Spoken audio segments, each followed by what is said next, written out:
নমস্কার, নববার্তা বাংলা নিউজে সবাইকে স্বাগত জানাই। আজকের সংবাদ প্রতিবেদন আরজিকর খুন ও ধর্ষণ কাণ্ডের সাজা বিষয়ে। এই প্রতিবেদনে সঞ্জয় রায় ও বিচারকের শেষ কথা ও সঞ্জয় এর পরিবারের প্রতিক্রিয়া জানাব। প্রতিদিনের খবরের টাটকা আপডেট পাওয়ার জন্য আমাদের নববার্তা ইউটিউব চ্যানেলটিকে সাবস্ক্রাইব করুন। আসছি বিস্তারিত প্রতিবেদনে। আরজিকর কাণ্ডে ধৃত সিভিক ভলান্টিয়ার সঞ্জয় রায়কে দোষী সাব্যস্ত করল শিয়ালদহ আদালত। পেশ হওয়া প্রমাণের ভিত্তিতে তাকে একাধিক ধারায় দোষী পেয়েছে আদালত। আগামী সোমবার সকাল 11টায় সাজা ঘোষণা করবেন বিচারক। তিনি জানিয়েছেন, এই মামলায় সর্বনিম্ন যাবজ্জীবন কারাদণ্ড এবং সর্বোচ্চ মৃত্যুদণ্ড দেওয়া হবে। তবে এদিন আদালতে দাঁড়িয়ে নিজেকে বারবার নির্দোষ বলে দাবি করেন সঞ্জয় রায়। তার এই কথা শুনে বিচারক তাকে বলেন, আপনার বিরুদ্ধে অভিযোগ, আপনি ভোরের দিকে আরজি করে ঢুকেছেন, সেখানে চিকিৎসককে আক্রমণ করেছেন, তার মুখ চেপে ধরেছেন, তাকে যৌন হেনস্থা করেছেন। ভারতীয় দণ্ডবিধির 64, 66 এবং 103(1) ধারায় আপনার বিরুদ্ধে মামলা রুজু করা হয়েছে।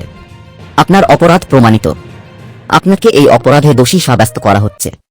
এরপর বিচারক অনির্বাণ দাস সঞ্জয়কে বলেন, ধর্ষণ এবং খুনের ঘটনার জন্য সর্বোচ্চ মৃত্যুদণ্ড হতে পারে। যেভাবে আপনি নির্যাতিতাকে মেরেছেন তাতে আপনার সর্বোচ্চ মৃত্যুদণ্ড হতে পারে। আমি বাকি কথা সোমবার শুনব। এই কথা শুনে সঞ্জয় চিৎকার করে বলতে শুরু করেন, আমাকে ফাঁসানো হচ্ছে, আমার গলায় রুদ্রাক্ষের মালা, আমি যদি ওখানে সত্যি কিছু করতাম মালা তো ছিঁড়ে যেত, আমাকে পুরো ফাঁসানো হচ্ছে।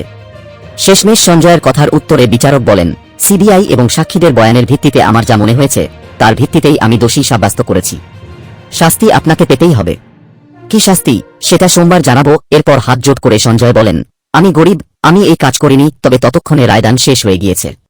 সঞ্জয়কে এর মধ্যেই জোর করে আদালত কক্ষ থেকে বার করে নিয়ে যাওয়া হয়। সকাল থেকে টিভির পর্দায় নজর রেখেছিলেন। আরজিকর কাণ্ডে ধৃত তাঁর ভাইকে কি দোষী সাব্যস্ত করবে আদালত?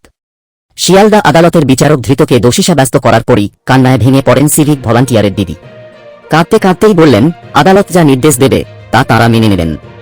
গত বছরের 9 অগস্ট আরজিকরের সেমিনার হল থেকে তিলোত্তমার দেহ উদ্ধার হয়।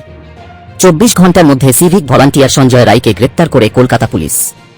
এরপর কলকাতা হাইকোর্টের নির্দেশে তিলোত্তমা কাণ্ডে তদন্তভার হাতে নেয় সিবিআই।